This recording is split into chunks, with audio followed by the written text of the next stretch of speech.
South ఇండియాలోని అతి తక్కువ ధరలకి రత్నాలను అందించే ఏకైక సంస్థ 6JVR. నమస్తే, వెల్కమ్ టు సుమన్ టీవీ. నేను మీ సాయి. ఆంధ్రప్రదేశ్లో కూటమి ప్రభుత్వం ఏర్పడబోతుంది. దీనికి సంబంధించి క్యాబినెట్ కూర్పు పైన ఇప్పుడు చర్చ కొనసాగుతుంది.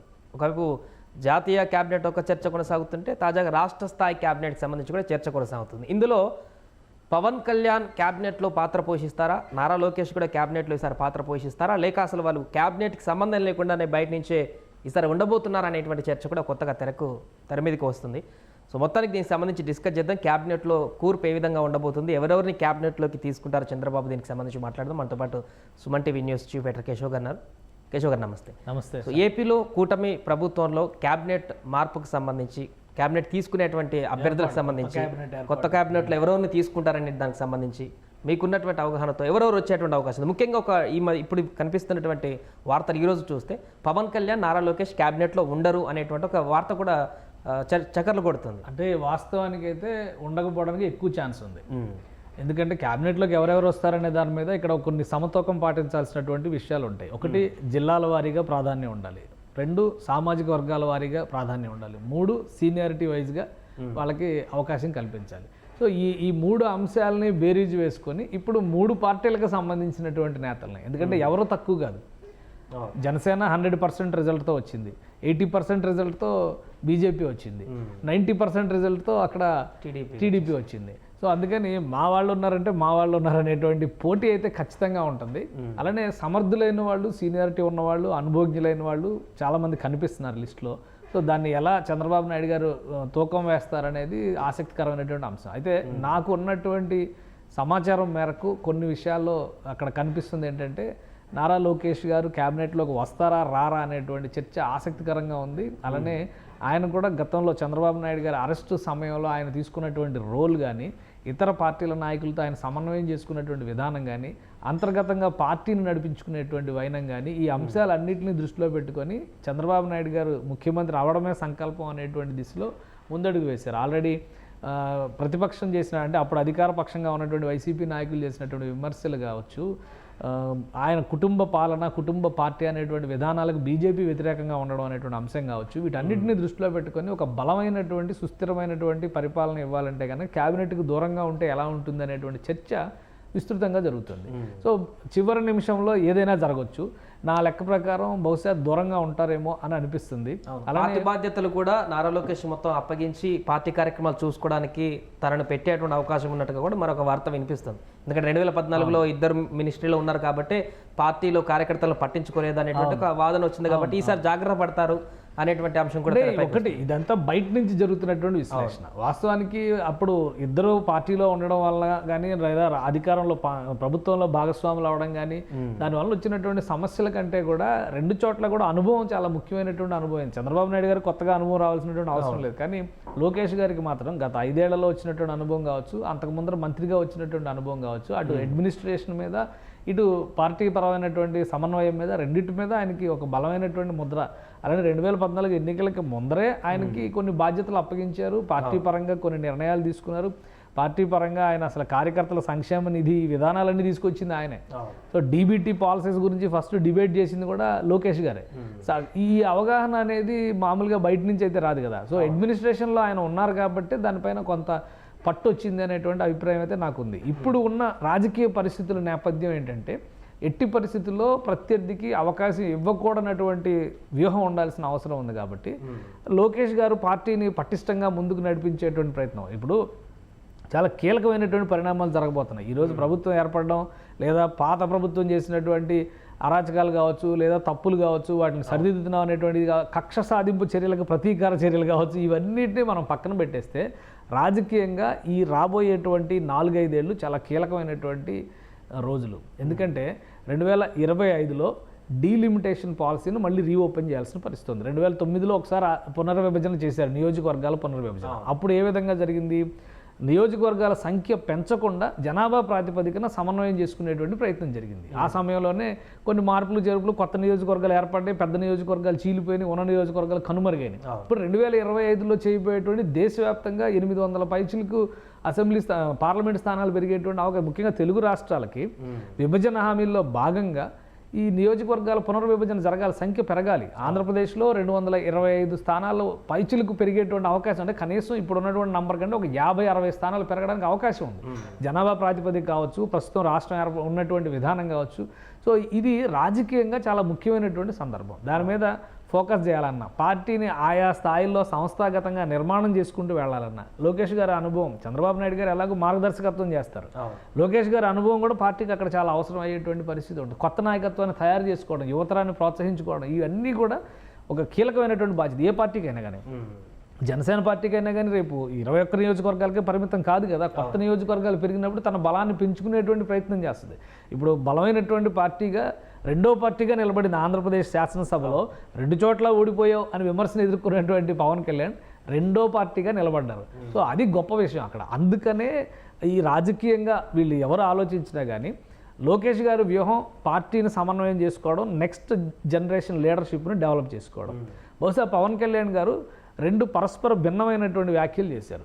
ఒకటి, అధికారంలోకి రావడం అనేదే లక్ష్యం కాదు, సుస్థిరమైనటువంటి పాలన, సంక్షేమ పాలన అందించడం మా లక్ష్యం, గతంలో కంటే సౌభాగ్యవంతమైనటువంటి రాష్ట్రాన్ని చూడాలని మేము కోరుకుంటున్నాం అని చెప్పారు. దాంతోపాటు అధికారంలో భాగస్వామ్యం అవుతాం, ప్రధాన ప్రతిపక్ష హోదాలో అడుగు పెడుతున్నాం, ఈ 2 మాటలు ఉపయోగించారు. తర్వాత ఇంకో మాట కూడా అన్నారు ఆయన, సాంకేతికంగా దీనికి ఉండేటువంటి అంశాలను కూడా మేము పరిశీలిస్తూ ఉన్నారు. ఎందుకంటే ప్రధాన ప్రతిపక్ష నేతగా అక్కడ కూర్చున్నప్పుడు ప్రభుత్వంలో భాగస్వామ్యం కావడం అనేది సాధ్యపడేటువంటి విషయం కాదు. ప్రభుత్వంలో భాగస్వామ్యం అయినప్పుడు ప్రధాన ప్రతిపక్ష హోదా దక్కేటువంటి అవకాశం ఉంటుంది. కాబట్టి టెక్నికాలిటీస్ ఉన్నాయి అక్కడ. అది ఎంతవరకు పాసిబిలిటీ ఉంటుంది. ఒకవేళ ఆయన జనసేన సభాపక్ష నేతగా పవన్ కళ్యాణ్ కూర్చుని సమన్వయంలో భాగంగా మంత్రి పదవులు వేరే వాళ్ళకి ఇస్తారా అనేటువంటి ఆసక్తి అయితే నెలకొని ఉంది. ఇంతవరకు ఆయన మనసులో ఏముందనేది బయటికి చెప్పడం లేదు. కాబట్టి ఖచ్చితంగా పవన్ కళ్యాణ్ ఒక నిర్ణయాత్మకమైనటువంటి పాత్ర పోషిస్తారు. ఎందుకంటే ఇప్పుడు వచ్చినటువంటి నంబర్స్ ప్రకారం చూస్తే కూడా 25 మంది ఇంక్లూడింగ్ చీఫ్ మినిస్టర్, 26 మంది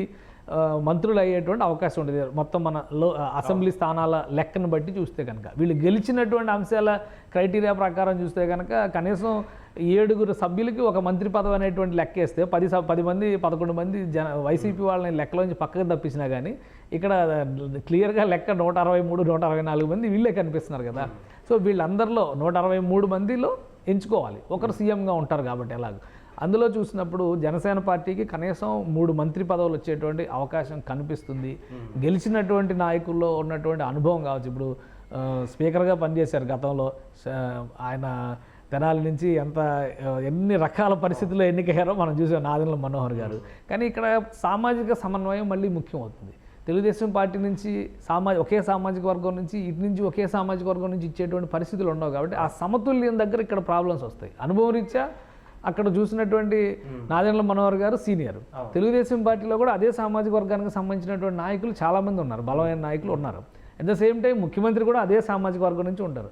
అలానే బీజేపీలో చూస్తే, బీజేపీలో సుజనా చౌదరి గారు కూడా ఒక బలమైన నాయకుడు, కానీ ఆయన కూడా అదే సామాజిక వర్గం ఉంది. సో ఈ సమత్వకం అనేది చాలా ముఖ్యం. మళ్ళీ ఏ ముద్ర అయితే వేశారు, ఎందుకంటే 2014లో ఆయన క్యాబినెట్లో కానీ, ఆయన కూర్పులో కానీ ఆయన సామాజిక పరంగా ఉన్నటువంటి సమన్వయాన్ని పాటించారు.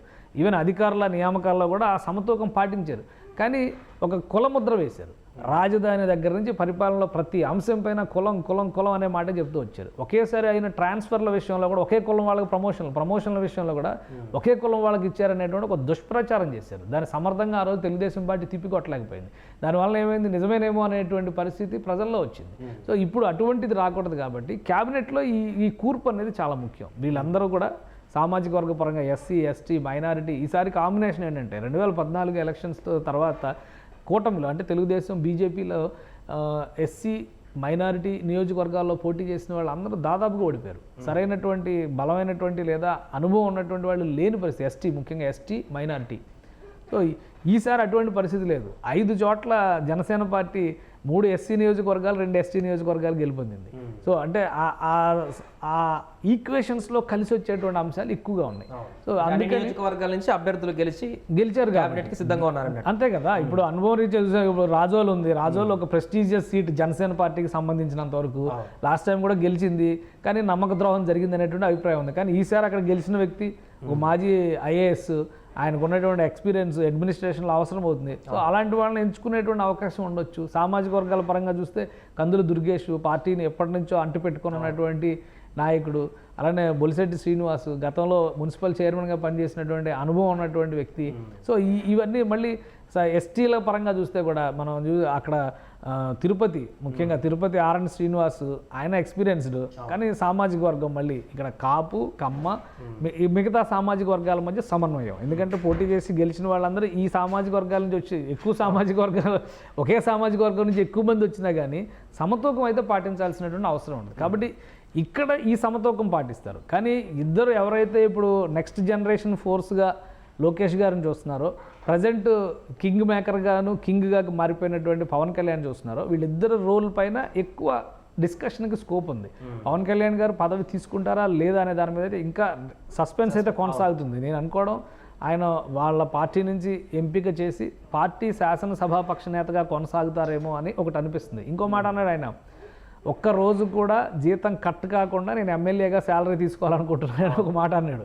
సో అంటే చాలా సీరియస్గా అసెంబ్లీ సమావేశాలకి అటెండ్ అవ్వడం కానీ, ప్రజా కార్యకలాపాల్లో పాల్గొనడం కానీ, ప్రభుత్వ వ్యవహారం ముఖ్యంగా పాలసీ మేకింగ్లో ఇన్వాల్వ్ అవ్వడం కానీ, వీటన్నిటిలో పవన్ కళ్యాణ్ పాత్ర చాలా కీలకమయ్యేటువంటి అవకాశం ఉంది. రైట్. ఇంకొకటి ప్రధానంగా ఇప్పుడు వినిపిస్తున్నటువంటి చర్చ సోషల్ మీడియాలో, రఘురామకృష్ణరాజు గెలిచిన తర్వాత ఆయన క్యాబినెట్లోకి వెళతారా, స్పీకర్ పదవి తీసుకుంటారనేటువంటి చర్చ కొనసాగుతుంది.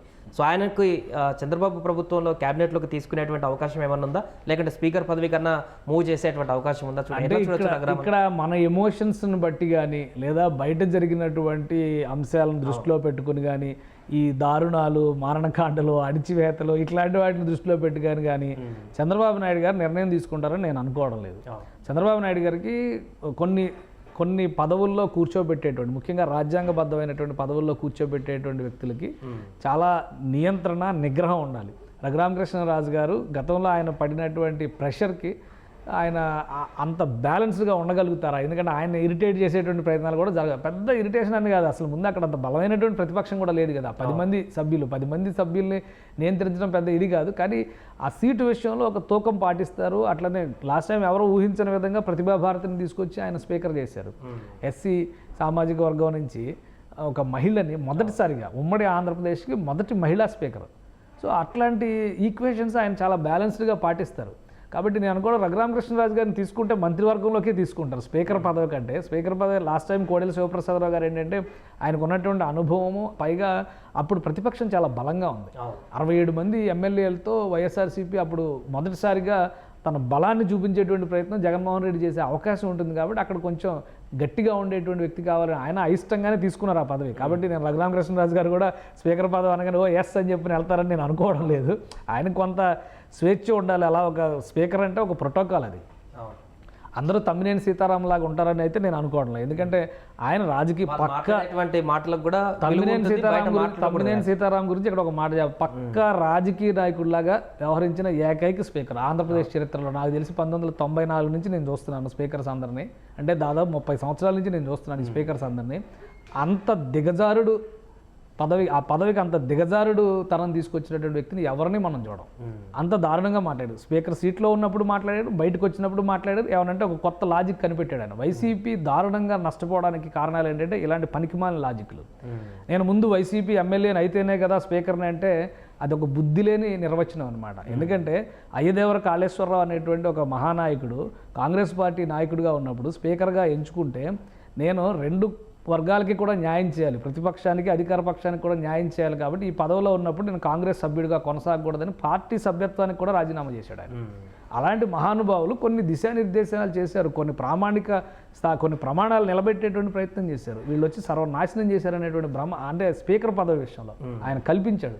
సో అటువంటి నిర్ణయం చంద్రబాబు నాయుడు గారు అయితే తీసుకోరు. అలాంటి వ్యక్తులకి, కొడాలి నానిలాగా మాట్లాడేటువంటి వ్యక్తులకి, అలాంటి వాళ్ళకి మంత్రి పదవులు ఇస్తారని నేను అనుకోవట్లేదు. వాళ్ళు ఏంటంటే మీడియా ముందర ఖర్చుకోవడానికి పనికొస్తారేమో కానీ ఒక హుందా అయిన సభ చూపిస్తా అన్నారు. పవన్ కళ్యాణ్ కూడా ఒక మాట అన్నారు, కౌరవ సభ ఏంటో మీరు చూపించారు, పాండవ సభ ఎలా ఉంటుందో మేము చూపిస్తామని. కాబట్టి ఆ ప్రమాణాలను వదిలేసి నిర్ణయాలు తీసుకుంటారు. కక్ష సాధింపుగా వాళ్ళని ఏదో రెచ్చగొట్టే విధంగా చేస్తారు. అసలు రెచ్చగొట్టడానికి కూడా అక్కడ ఎవరు మిగలలేదు కదా. సో అందుకని ఒక సమతూకం, సామాజిక సమతూకం, ఒక బాధ్యతాయుతమైనటువంటి క్యాబినెట్ కూర్పు, అలానే ముఖ్యంగా 3 పక్షాలని సమన్వయం చేసుకునేటువంటి విధానంతోనే పరిపాలన పర్వం మొదలవుతుంది అనేటువంటిది నా అభిప్రాయం. దీనికి ఒక ఉదాహరణ ఏంటంటే ఎన్డీఏ సమావేశం చాలా రకాల స్పెక్యులేషన్స్ జరిగినాయి. చంద్రబాబు నాయుడు ఇటు వెళ్తే, నితీష్ కుమార్ అటు వెళ్తే, ఇవన్నీ ఉట్టి సోషల్ మీడియా పోస్టులుగా మిగిలిపోయినాయి తప్పితే వాళ్ళు ఎంత పద్ధతిగా ఒకరినొకరు ప్రశంసించుకున్నారు, అందరం కలిసికట్టుగా చేయబట్టే ఇది వచ్చింది. అందరూ కలిసి 16 మంది సంతకాలు పెట్టి ఇచ్చారు కదా డాక్యుమెంట్స్. సో అదొక క్లారిటీ ఉంది. కానీ బయట నుంచి చేసేటువంటి ఊహలకి చంద్రబాబు నాయుడు గారును వీళ్ళు సమాధానాలు చెప్పేటువంటి పరిస్థితి ఉండదు. ఆంధ్రప్రదేశ్లో ఒక పటిష్టమైనటువంటి అవకాశం ఇప్పుడు చంద్రబాబు నాయుడు గారికి కానీ కూటమికి కానీ దక్కింది. ఈ 5 ఏళ్ళు పడినటువంటి శ్రమకి ఒక శ్రమ మీన్స్ ఆంధ్రప్రదేశ్ నష్టపోయిందనేటువంటి ఒక అపరాధ భావానికి సరైన న్యాయం చేయగలిగేటువంటి జడ్జిమెంట్ని ఆంధ్రప్రదేశ్ ప్రజలు ఇచ్చారు. సో ఆ జడ్జి అందుకనే 160 పైగా వచ్చింది అంటే ఇంకా అసలు ప్రతిపక్షాన్ని లేదు, జీరో చేసేశారు. ఇప్పుడు చాలా బాధ్యతాయుతంగా చేయాలి. నాకు నచ్చిన రెండు ప్రసంగాలు కూడా చంద్రబాబు నాయుడు గారు మాట్లాడింది కానీ పవన్ కళ్యాణ్ గారు మాట్లాడింది కానీ గెలిచిన తర్వాత మా బాధ్యత పెరిగింది అనేటువంటి విధానం, ఆ వైఖరి, అది హుందా అయిన రాజకీయం. దురదృష్టవశాత్తు గత 4-5 ఏళ్లుగా హుందా రాజకీయాలు చాలా తక్కువగా చూడగలిగాం. కాబట్టి ఇప్పుడైనా పరిస్థితి మారుద్దని చెప్పి మనం ఆశించగలుగుతాం. క్యాబినెట్ కూర్పులో ముఖ్యంగా లోకేష్ గారు అటు పార్టీ పరంగా అడుగులు వేసేటువంటి విధానం కావచ్చు, ఇటు పవన్ కళ్యాణ్ గారు పార్టీని సమన్వయం చేసుకుంటూ ప్రభుత్వంలో పాలసీ మేకింగ్లో ఏ విధంగా భాగస్వామి అవుతారనే దానికి 1-2 రోజుల్లో క్లారిటీ వచ్చే అవకాశం ఉంది. కానీ వాళ్ళు తీసుకునేటువంటి నిర్ణయాలు సముచితమని ప్రజల్ని అనిపించే విధంగా తీసుకుంటారనేటువంటి నమ్మకం కూడా ఉంది. రైట్ కేశవ్ గారు, మొత్తానికి అది ఆంధ్రప్రదేశ్లో క్యాబినెట్ కూర్పుకు సంబంధించి జరుగుతున్నటువంటి చర్చ ఇది. జనసేన పార్టీ నుంచి 3, బీజేపీ నుంచి 2, మిగతా టీడీపీ నుంచి మిగతా వారు క్యాబినెట్లో ఉండేటువంటి అవకాశం కనిపిస్తుంది. దీనికి సంబంధించి సామాజిక సమీకరణాలు, వివిధ ఈక్వేషన్స్తో చంద్రబాబు ఎవరెవరికి కేటాయిస్తారనేది మనం ఒక 2-3 రోజుల్లో చూడాల్సిన అవసరం ఉంది. సుమన్ టీవీలో మీ పర్సనల్ అండ్ బిజినెస్ ప్రమోషన్స్ కోసం కింది నెంబర్కి కాంటాక్ట్ చేయండి.